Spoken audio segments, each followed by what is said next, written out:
అర్థం చేసుకుని వారికి నేనెప్పుడూ అర్థం కాను. కానీ అర్థమైన వారికి మాత్రం నేనెప్పుడు తెరిచిన పుస్తకాన్నే. రాళ్ళల్లో నీళ్లు ఉంటాయో లేదో కానీ నవ్వులో బాధ కూడా ఉంటుంది.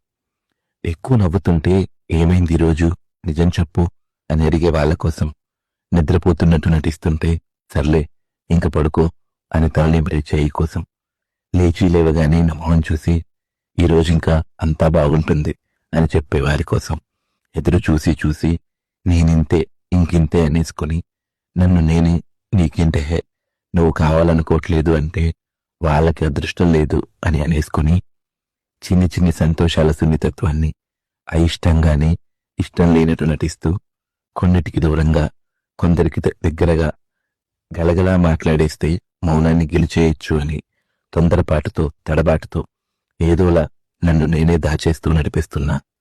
ఇప్పటికీ ఎప్పుడైనా కూసింతకాలం నాతో మాట్లాడడానికి పెట్టుకున్నా అందులో ఎవరో ఒకరికి నేను అర్థమైతే ఎంత బాగుంటుందో అనే దగ్గరే ఎక్కువ సమయం అయిపోతుంది.